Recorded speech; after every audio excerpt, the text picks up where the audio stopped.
ក្លិនផ្កាមអមអោក្លិនអើយក្លិនយប់យល់សូបិនព្រោះក្លិនផ្កាមអមក្រអូបមានន័យចង់បីធ្នម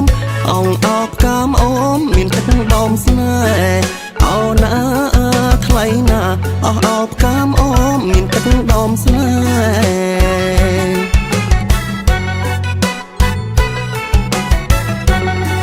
អោសែនអើយស្រណោះក្លិនផ្កាមអមស្រងស្រណោះស្រូវស្រែ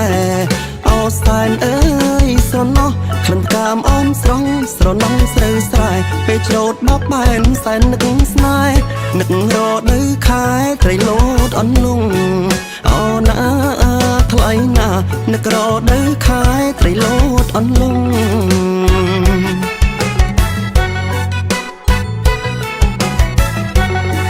នឹកឃើញអើយរត់តែបងអូនជីតាមផ្លូវវាលវងនឹកឃើញអើយរត់តែបងអូនជីតាមផ្លូវវាលវងបងផ្លុំស្លឹកឈើលឺលន់លង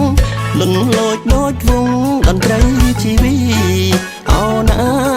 ថ្លៃណាលន់លោចដូចវងតន្ត្រីជីវី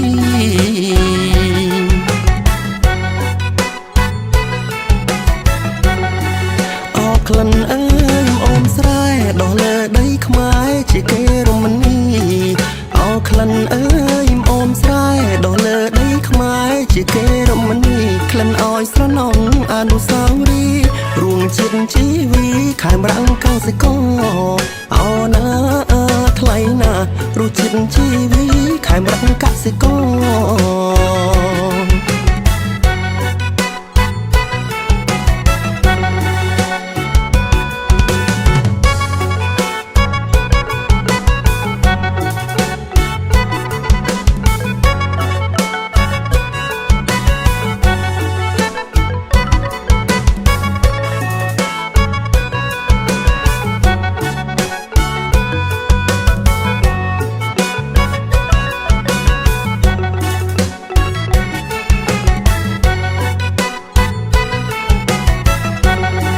នឹកឃើញអើ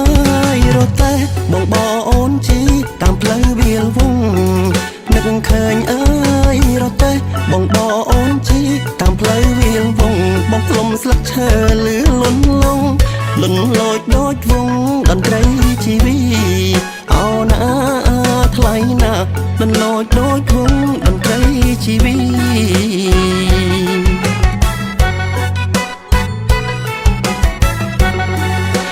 ក្លិនអើយអូនស្រែដោះលើដីខ្មែរជាគេរមណីអូក្លិនអើយអូនស្រែដោះលើដីខ្មែរជាគេរមណីក្លិនអោយស្រណងអនុស្សាវរីយ៍រួមជាតិជីវីខេមរៈកសិករអូណាថ្លៃណារសជាតិជីវីខេមរៈកសិករ